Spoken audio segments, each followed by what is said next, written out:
Pagi anak-anak, hari ini kita akan belajar buku Bu Petik, tema 1, Indahnya Kebersamaan. Bu Guru harap anak-anak sudah punya buku ini semua ya, buku Bu Petik 4A. Hari ini kita mau belajar di halaman 3, kita buka dulu. Halaman 3, nah ini dia. Kita akan belajar subtema 1, keberagaman budaya bangsaku, muatan bahasa Indonesia KD 3.1 dan 4.1. Kita akan belajar tentang bagian A, mencari informasi dari teks tentang keragaman budaya Indonesia. Di sini Bu Guru akan jelaskan, anak-anak perhatikan dan simak baik-baik ya.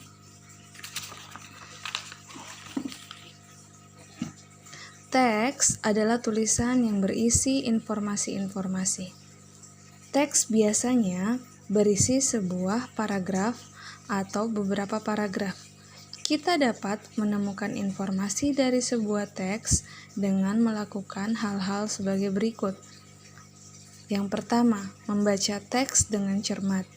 Yang kedua, menemukan kata kunci yang ada di dalam teks. Yang ketiga, jika ada kata kunci yang belum dipahami, kita dapat mencari makna kata tersebut di Kamus Besar Bahasa Indonesia.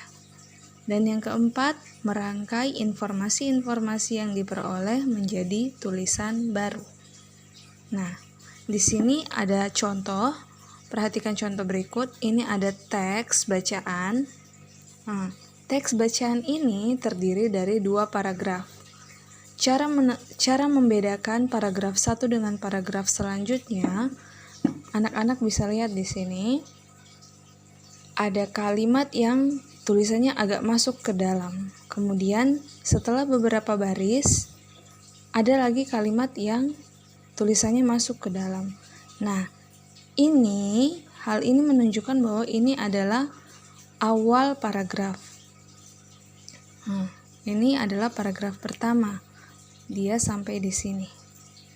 Dan pada saat ada kalimat lagi, ada tulisan lagi yang kalimatnya masuk sedikit ke dalam, berarti ini menandakan paragraf selanjutnya. Karena ini paragraf pertama, maka ini paragraf selanjutnya adalah paragraf kedua. Nah, di sini kalian bisa melihat perbedaannya ya. Kalimatnya kita menulis agak masuk ke dalam. Ini paragraf pertama dari suku sampai di Kalimantan. Kemudian paragraf kedua dari saat ini sampai di Mananggar. Nah, Bu Guru akan baca contoh teks ini, kemudian akan ada informasi penting yang ada dalam sini kita akan bahas. Suku Dayak. Suku Dayak adalah salah satu suku yang ada di Indonesia. Kata Dayak bukan menunjukkan nama suku, melainkan sebutan untuk orang pedalaman atau orang Dayak dalam bahasa Kalimantan. Dayak berarti orang yang hidup jauh dari kehidupan kota. Sebutan orang Dayak tidak hanya dikhususkan untuk satu suku, melainkan beberapa suku. Misalnya, suku Dayak Hiban, suku Dayak Kenya, suku Dayak Punan, dan suku Dayak Bahau. Suku-suku tersebut hidup tersebar di wilayah Kalimantan. Saat ini beberapa suku Dayak sudah mulai membuka diri dan mau berinteraksi dengan masyarakat luar. Meskipun demikian, mereka tetap memegang ajaran, adat, dan budaya masing-masing, terutama yang berhubungan dengan spiritual adat. Contoh adat suku Dayak yaitu upacara tiwah, tari kencet papatai, upacara manajah antang, ritual nuhunan, upacara tariu, dan upacara Dayak Mananggar. Nah, dari teks ini kita lanjut ke halaman berikutnya. Ada beberapa informasi yang dapat kita temukan dalam setiap paragraf pada teks suku Dayak. Berikut informasi-informasi yang dapat kita temukan. Di paragraf pertama tadi, informasi yang kita dapatkan adalah bahwa suku Dayak adalah salah satu suku yang ada di Indonesia. Kemudian, orang Dayak berarti orang yang hidup jauh dari kota. Suku Dayak tidak dikhususkan untuk satu suku, melainkan beberapa suku. Di paragraf kedua, informasi yang kita dapatkan yaitu beberapa suku Dayak sudah membuka diri dan berbaur dengan masyarakat luar. Meskipun demikian, suku Dayak tetap memegang ajaran adat dan budaya yang ada di dalam sukunya. Jadi, informasi penting itu bisa kita peroleh pada setiap paragraf. Lanjut ke materi berikutnya, yaitu bagian B, mengidentifikasi gagasan pokok dan gagasan pendukung. Nah, di sini kalian sudah bukan mencari informasi lagi, tapi kalian sudah harus mencari gagasan pokok dan gagasan pendukung dari sebuah teks tentang keragaman budaya. Sebuah teks terdiri atas satu atau beberapa paragraf. Setiap paragraf berisi satu gagasan pokok atau kadang disebut dengan gagasan utama dan beberapa gagasan pendukung atau kalimat penjelas ya. Gagasan pokok adalah ide utama yang dibahas dalam satu paragraf. Gagasan pokok terdapat dalam kalimat utama. Kalimat utama biasanya diletakkan di awal, akhir, atau awal dan akhir paragraf.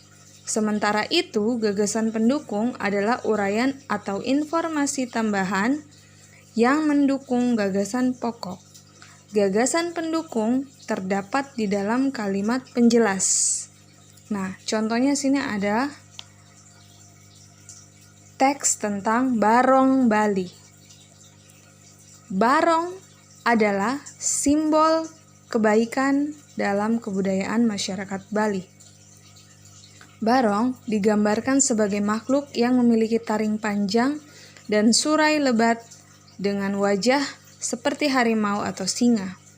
Barong sering dipentaskan dalam upacara adat Bali untuk mengusir bala atau keburukan. Dalam kepercayaan Bali, semua kebatilan dan kejahatan bersumber dari sosok yang bernama Rangda. Ini adalah paragraf pertama, kalimatnya agak masuk, sampai di Rangda. Kemudian paragraf kedua, Barong biasanya dipentaskan dalam tari barong, keris. Tari tersebut menceritakan kisah Sadewa yang bertarung melawan pengikut Rangda.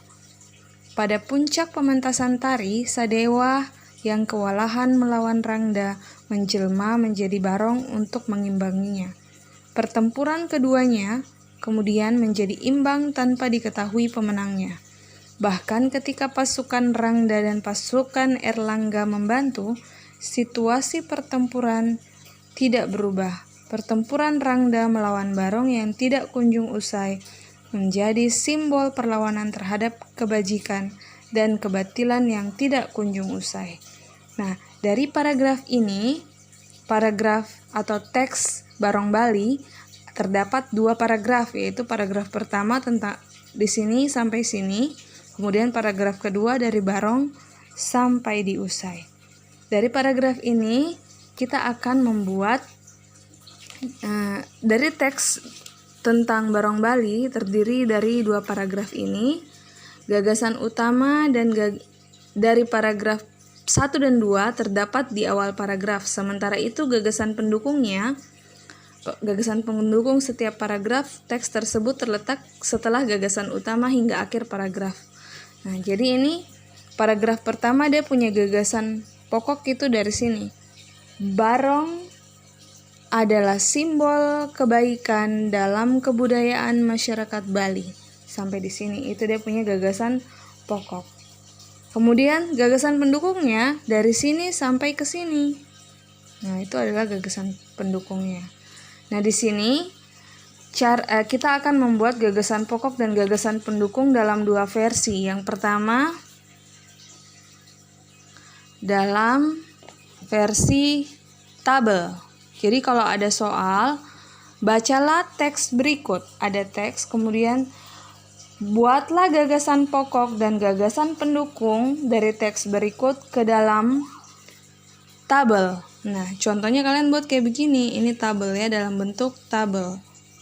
Nah, di sini kalian buat kalimat utama dan di sebelahnya gagasan pokok. Barong adalah simbol kebaikan dalam kebudayaan masyarakat Bali. Kalimat utama kadang juga disebut dengan gagasan pokok. Barong adalah simbol kebajikan dalam kebudayaan masyarakat Bali. Nah, kalimat penjelas atau gagasan pendukungnya. Barong digambarkan sebagai makhluk dengan taring yang panjang dan surai yang lebat dengan wajah seperti harimau atau singa. Itu merupakan gagasan pendukung. Dia merupakan ciri-ciri dari barong. Kalimat penjelasnya lagi yang ada di dalam paragraf pertama yaitu barong sering dipentaskan dalam upacara adat Bali untuk mengusir bala atau keburukan. Itu dia termaksud dalam gagasan pendukung, yaitu kegunaan dari barong. Dia jelaskan situ, itu kalimat penjelasnya itu. Kemudian selanjutnya dalam kepercayaan Bali, semua kebatilan dan kejahatan bersumber dari sosok yang bernama Rangda. Nah, itu juga termaksud gagasan pendukung. Kalimat penjelasnya yaitu tentang filosofi dari barong. Jadi kalau ada sebuah teks, anak-anak disuruh buat dalam bentuk tabel, contohnya seperti ini. Kemudian Ibu Guru tidak lanjut ke paragraf kedua, tapi langsung di paragraf pertama tadi kita coba buat contoh membuat gagasan pokok dan gagasan pendukung dari teks yang sama tentang Barong Bali. Ibu Guru ambil teks Barong Bali di paragraf pertama dibuat dalam bentuk peta pikiran. Kalau tadi dalam bentuk tabel, kemudian ini adalah contoh dalam bentuk peta pikiran. Jadi kalian buat kotak-kotak dengan judul di atas gagasan pokok. Nah, gagasan pokoknya itu barong adalah simbol kebajikan dalam kebudayaan masyarakat Bali. Gagasan pendukungnya, barong digambarkan sebagai makhluk dengan taring yang panjang dan surai yang lebat dengan wajah seperti harimau atau singa. Jadi gagasan pendukungnya ada 3 nih di sini. Kemudian gagasan pendukung selanjutnya, barong sering dipentaskan dalam upacara adat Bali untuk mengusir bala atau keburukan. Dan yang terakhir, gagasan pendukungnya adalah dalam kepercayaan Bali, semua kebatilan dan kejahatan bersumber dari sosok yang bernama Rangda. Nah, jadi ini adalah contoh cara membuat gagasan pokok dan gagasan pendukung. Ini contohnya dalam bentuk peta pikiran. Kalau ini contohnya dalam bentuk tabel. Ya. Anak-anak bisa baca kembali dalam buku Bu Petik dari halaman 3 sampai di halaman 5. Nah, kemudian nanti lanjut ke tugas. Oke, sekian penjelasan materi Bahasa Indonesia tema 1 KD 3.1 dan 4.1. Ibu Guru harap anak-anak paham dan bisa mengerjakan tugas dengan baik. Salam sehat semuanya.